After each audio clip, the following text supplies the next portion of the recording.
नमस्कार दोस्तों, mind TV YouTube class में आपका स्वागत है। हम जैसे कि आपने पिछले पार्ट फर्स्ट में देखा है कि वृत्त के क्षेत्रफल, बेलन का आयतन, बेलन के क्षेत्रफल के बारे में पढ़ा है आपने। अब इससे आगे हम पढ़ाएंगे आपको जो पार्ट सेकंड है। देखो बच्चे, कल हमने कराया था बेलन का आयतन, वक्र क्षेत्रफल कराया था। बेलन का वक्र पृष्ठ का क्षेत्रफल, वक्र पृष्ठ का क्षेत्रफल ये कैसे निकलता है इसको आज बताएंगे हम। तो इसका सूत्र होता है 2πr(h). क्या होता है? 2πr(h). देखो आप जानते हैं कि वृत्त की परिधि का सूत्र क्या होता है? वृत्त की परिधि का 2πr जानते हैं। यदि हम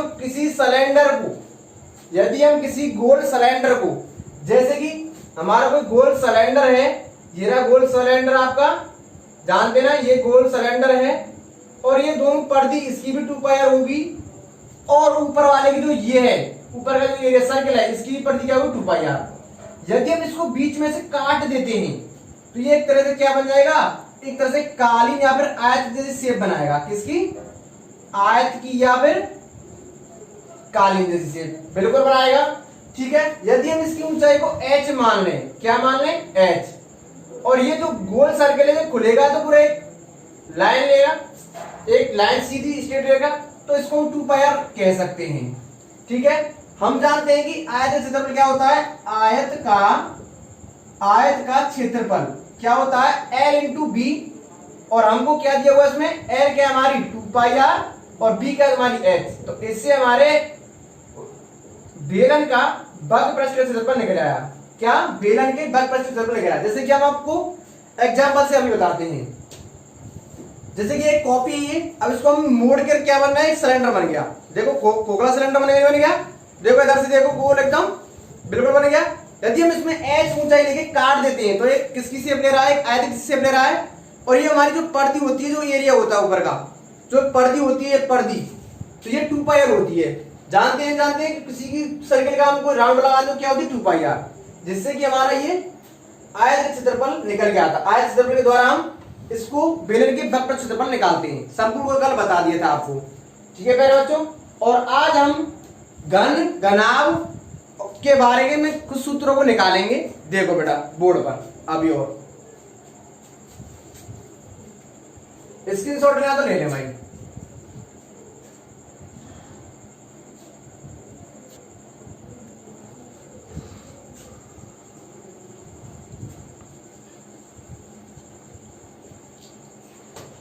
अब देखो आयत का क्षेत्रफल, किसका? आयत का क्षेत्रफल तो क्या होता है? l इंटू बी, मतलब लंबाई गुणा चौड़ाई। ठीक है भाई, चौड़ाई। अब होता है वर्ग। आयत की शेप कैसी होती है? आकृति। आयत की आकृति होती है, आयत की आकृति जिसकी दोनों आमने सामने भुजा बराबर हो, परंतु कोई एक या प्रत्येक कोण 90 का होना चाहिए, तभी आयत कहलाएगा। तो ये हो गया आपकी L और ये हो गया आपकी B।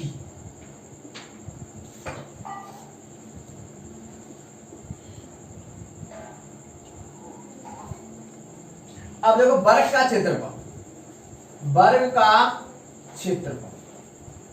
तो यदि दोनों हमारी लंबाई समान हो जाएं, मतलब चारों भुजा समान हो जाएं, ये भी हमारी L हो जाए और ये भी L हो जाए, या फिर ये B हो जाए, ये भी हो जाए, और प्रत्येक कोण 90 का, मतलब चारों भुजा बराबर हो, प्रत्येक कोण 90 का होना चाहिए, तो हमारे क्या आएगा? वर्ग कहलाएगा। तो देखो यदि हम L करते तो क्या होता है? L गुणा L, तो क्या L स्क्वायर, मतलब हम लिख सकते हैं भुजा का स्क्वायर।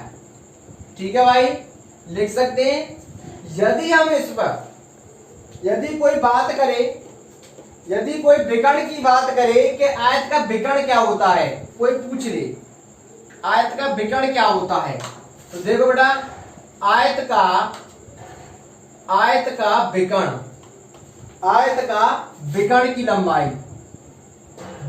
लंबाई तो क्या आएगा? रूट में L स्क्वायर और B स्क्वायर। ठीक है भाई, L स्क्वायर और बी स्क्वायर। अब देखो कैसे निकलता है, ये भी एल तो ये भी एल कहलाएगा, और ये कोण किसका बन गया 90 का एंगल, तो ये क्या गया हाइपोटेन्यूज या फिर कर्ण हो गया। कर्ण, लंब और आधार, और समकोण दूरी परिभाषा क्या होता है लंब स्क्वायर प्लस आधार स्क्वायर बराबर कर्ण स्क्वायर। ठीक है, लंब स्क्वायर प्लस आधार स्क्वायर बराबर कर्ण स्क्वायर। ठीक है भाई, अब देखो नीचे दोबारा से ऐसी वर्ग का विकर्ण, वर्ग का विकर्ण की लंबाई, विकर्ण की लंबाई। तो देखो भाई यहां पर L और B का मान समान हो जाएगा, तो यहां पर L B का मान समान हो क्या है रूट में L स्क्वायर और L स्क्वायर, तो ये कितना हो गया 2L स्क्वायर।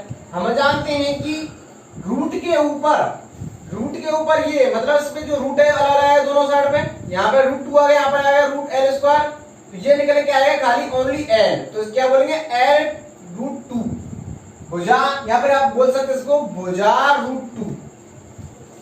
ठीक है भाई, निकले। अब देखो आयत का परिमाप,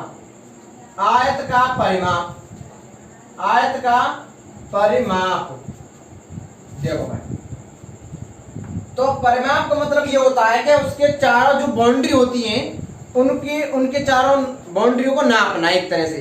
तो मतलब हम देखो यहां से चलेंगे L या B, फिर L पे यहाँ पर B।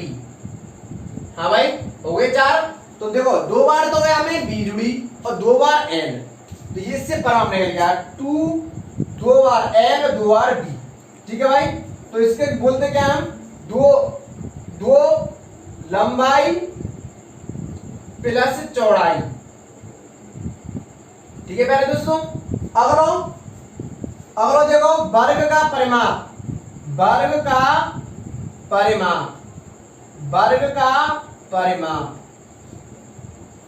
तो देखो भाई यहां में L चारों तरफ L है, तो L के बार आई यहां में L आई तुम्हारी 4 बार, और 4 बार L आई तो क्या लिखेंगे 4 गुणा भुजा, यहाँ पर 4 गुणा L कर लियो, यहाँ पर लिख रहे हो 4 गुणा भुजा। ठीक है प्यारे दोस्तों, ठीक है सर, वर्ग का परिमाप L गुणा 4 गुणा भुजा। ठीक है, अगला क्वेश्चन, अगले देखो मतलब सूत्र फॉर्मूला, स्क्रीनशॉट है स्क्रीनशॉट ले लें।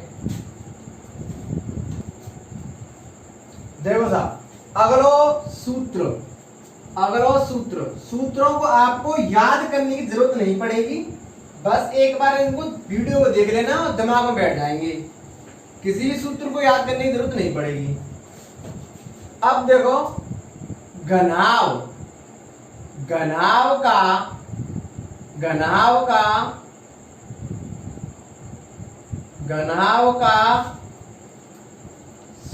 संपूर्ण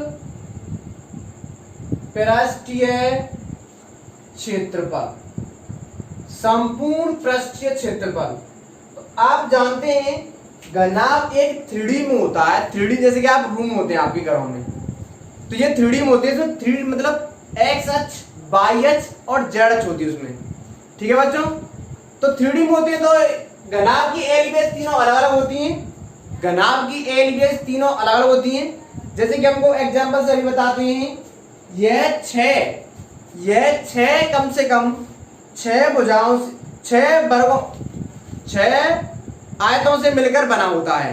देखो बच्चों यहाँ पर फर्स्ट आयत, सेकंड, फोर्थ और फिफ्थ और सिक्स हो गए, नहीं हो गए कंप्लीट।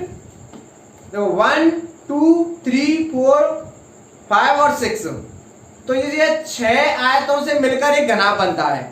ठीक है, तो देखो घनाभ की हम अभी यहाँ पर शेप बनाते हैं, इसका फॉर्मूला होता है 2 कोष्टक में LB plus BH plus HL, मतलब हिंदी में लिखें इसको 2 लंबाई गुणा चौड़ाई प्लस चौड़ाई गुणा ऊंचाई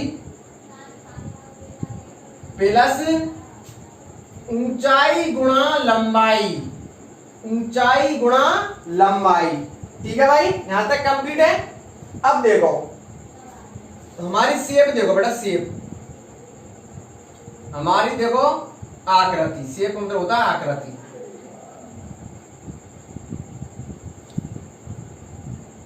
देखो भाई बन गई, ये हो गई तुम्हारी एल, ये हो गई तुम्हारी बी, और ये हो गई तुम्हारी एच। कंप्यूटर भाई एल बी एच हो गई यहाँ पर, एल बी एच, ठीक है। तो देखो फर्स्ट आया तो ये हो गया सेकंड, देखो लिख के दिखाएं, ये हो गया फर्स्ट, ये हो गया फर्स्ट, ये भीतर वाला सेकंड, 3 4 5 और ऊपर वाला 6 है ये भाई। तो ये 6 आयतों से मिलकर घनाभ बनता है। अब देखो घनाभ का आयतन, घनाभ का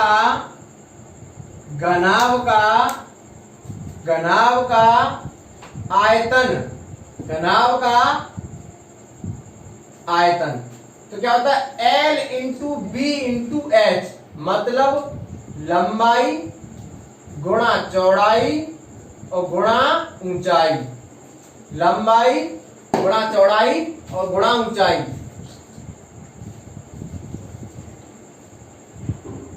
ठीक है भाई।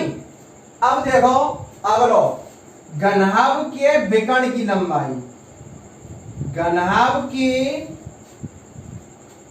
विकर्ण की लंबाई, घनाभ के विकर्ण की लंबाई तो इसकी होती है अंडर रूट में एल स्क्वायर बी स्क्वायर और एच स्क्वायर, अंडर रूट में एल स्क्वायर बी स्क्वायर और एच स्क्वायर। अब देखो ये कैसे निकालती है, इस चीज को दिखाते हैं भाई।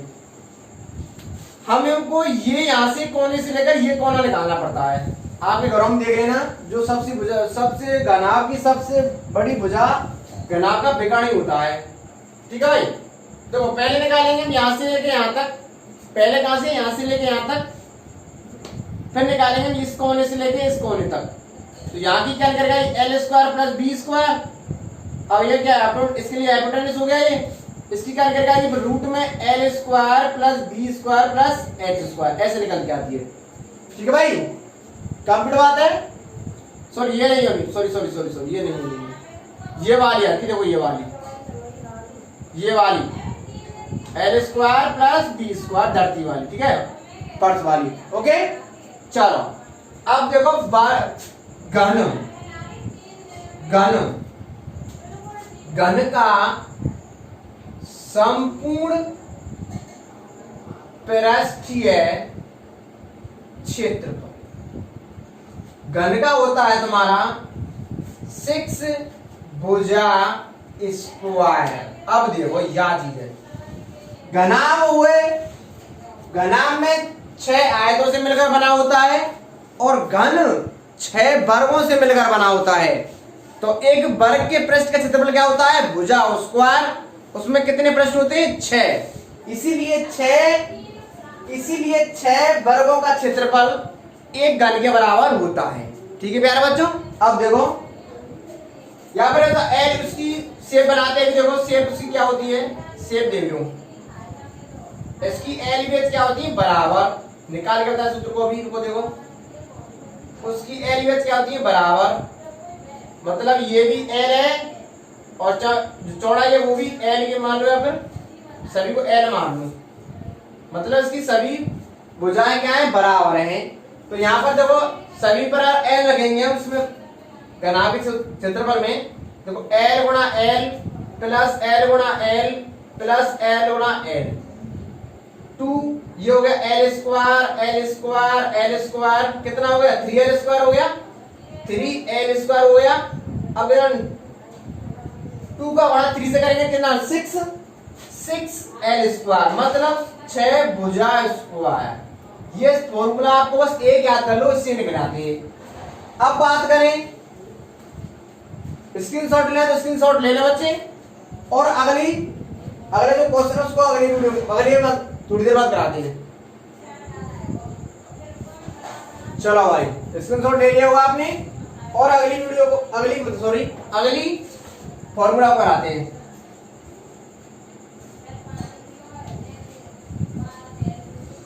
अब देखो घन के विकर्ण की लंबाई, घन के विकर्ण की लंबा।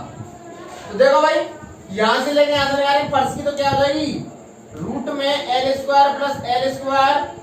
अब यहां से लेके यहां तक क्या होगी रूट में एल स्क्वायर प्लस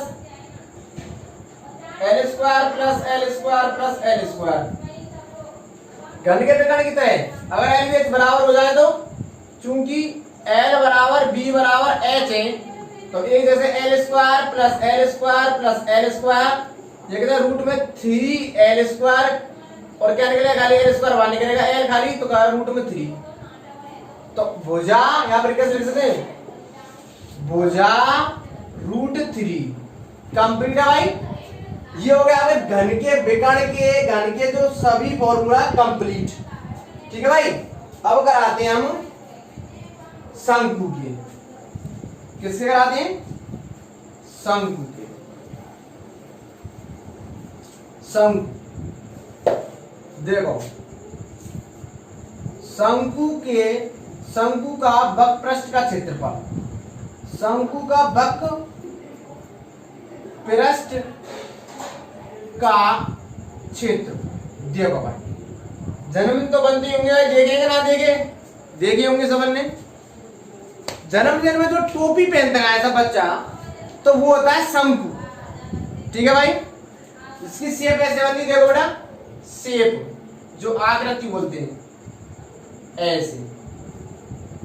ठीक है भाई और इसकी जो हाइट है ये हाइट होती है इसको बोलते हैं ऊंचाई और ये तिरछी इसको बोलते हैं एल मतलब एल बराबर तिर्यक ऊंचाई तिरछी ऊंचाई तिर्यक ऊंचाई या तिरछी ऊंचाई। और नीचे वृत्त की शेप बनेगी किसकी बनेगी वृत्त की शेप मतलब वृत्त जैसी आकृति तो उसकी वृत्त जैसी आकृति तो ये क्या होगी नीचे ली आर होगी त्रिज्या। ठीक है भाई आर होगी त्रिज्या। तो देखो वक्रपृष्ठ क्षेत्रफल होता है पाई आर एल ओनली ये पृष्ठ का आया भाई पृष्ठ वक्रपृष्ठ का मतलब होता है ओनली पृष्ठ का। जैसे कि आपको इसकी नोक जो इसकी नोक है वक्रपृष्ठ मतलब ओनली ये पृष्ठ का नीचे का नहीं आया इसमें। अब देखो शंकु का संपूर्ण पृष्ठीय क्षेत्र क्या संपूर्ण पृष्ठीय क्षेत्रफल तो ये तो होगा वक्रपृष्ठ का क्षेत्रफल पाई आर एल परंतु नीचे किसकी शेप पर नहीं है वृत्त की तो वृत्त क्षेत्रफल क्या होता है पाई आर स्क्वायर। तो उसमें कॉमन क्या निकल गया तुम्हारा पाई आर कॉमन क्या निकल गया पाई आर तो एल प्लस आर हो गया इसका। ठीक है भाई ये हो गया शंकु का संपूर्ण क्षेत्रफल। अगलो शंकु का आयतन शंकु का आयतन 1/3 pi r square h 1/3 pi r square h ये होता है शंकु का वॉल्यूम या फिर कौन ऑफ वॉल्यूम शंकु का आयतन। ठीक है भाई यहां तक स्क्रीनशॉट लेना तो ले ले बच्चे अगली थोड़ी देर में अभी कराते हैं अगली सुपर ना हो।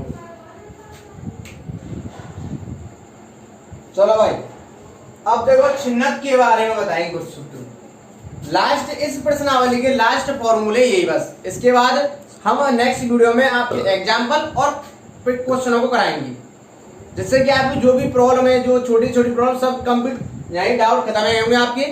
और इसके बाद आपको हम वीडियो के द्वारा जो क्वेश्चन है उसको आप बिल्कुल आसान भाषा में कराएंगे। देखो भाई अब देखो छिन्नक का मतलब होता है कि शंकु को ऊपर से काट देना। शंकु को ऊपर से काट देना कैसे आकृति बनेगी देखो भाई ऐसी बनेगी ऐसी बनेगी भाई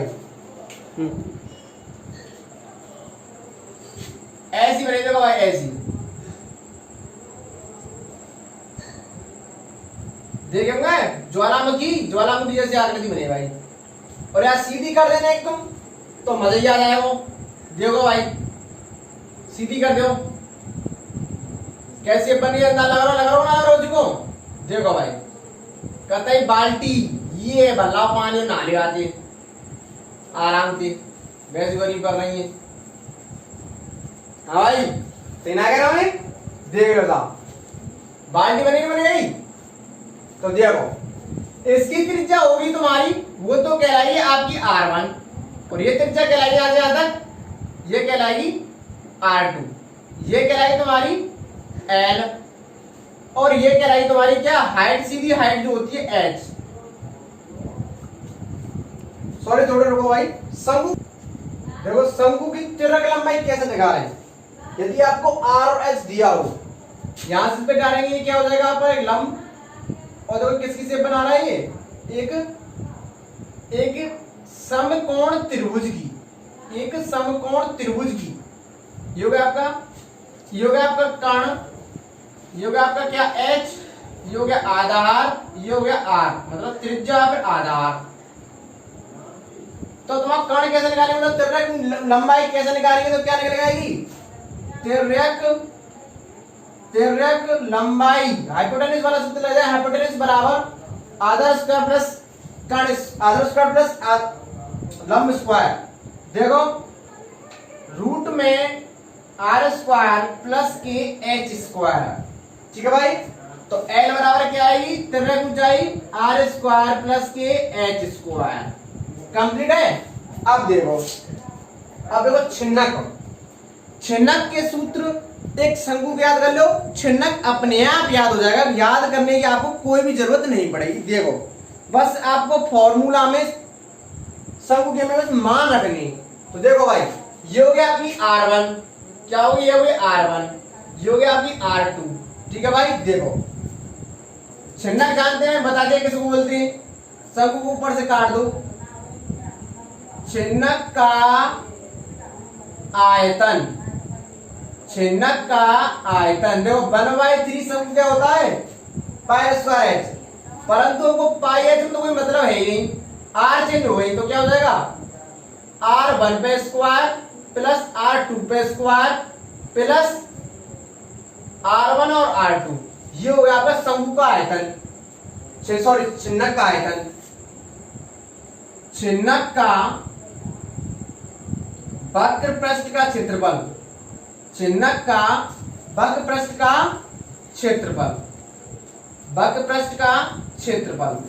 अब देखो छिन्नक का वक्र पृष्ठ क्षेत्रफल कैसे निकालते हैं, तो शंकु क्या होता है पाई RL, शंकु क्या होता है पाई RL, तो हमको बस R में ही चेंज करना है, पाई L R1 प्लस के R2, तो ये होगा छिन्नक का वक्र पृष्ठ का क्षेत्रफल। अब देखो छिन्नक की संपूर्ण पृष्ठ क्षेत्रफल, छिन्नक का संपूर्ण पृष्ठीय क्षेत्रफल, संपूर्ण पृष्ठीय क्षेत्रफल मतलब पृष्ठ को ये भी पहनता है, ये भी पहनता है और साइड को। देखो संपूर्ण पृष्ठ क्षेत्रफल क्या होता है, इसको देखो पाई RL, तो पाई L लिख देंगे कहा भाई ना R1 प्लस के R2, मतलब R1 इस जगह पे रख रहा हूं R1 प्लस के R2 को, ये क्या हो जाएगा प्लस पाई R1 पे स्क्वायर प्लस R2 पे स्क्वायर, R1 पे स्क्वायर प्लस के R2 पे स्क्वायर। तो ये होगा छिन्नक का संपूर्ण पृष्ठ क्षेत्रफल। तो आपको शंकु का सूत्र याद करना है और छिन्नक का तो अपने आप ही याद हो जाएगा। अब देखो छिन्नक की तिर्यक, छिन्नक की तिर्यक ऊंचाई, छिन्नक की तिर्यक ऊंचाई, यहाँ पे लंबाई बात ये गई है, लंबाई, तो ये होगी तुम्हारी L बराबर H square plus R2 minus R1 पे स्क्वायर, जहां R2 R1 से क्या है बड़ी है, ठीक है भाई। ओके अब इसके बाद हम नेक्स्ट वीडियो में क्वेश्चन और आंसर को करेंगे। आई होप यू अंडरस्टैंडिंग, आपके फॉर्मूला समझ में आए होंगे, और वीडियो को लाइक शेयर ज्यादा करें, जैसे कि हम अगली वीडियो बनाने में थोड़ी उत्सुकता रहे, और ज्यादा शेयर करें और वीडियो आपके समझ में आ गया होगा। ठीक है, धन्यवाद।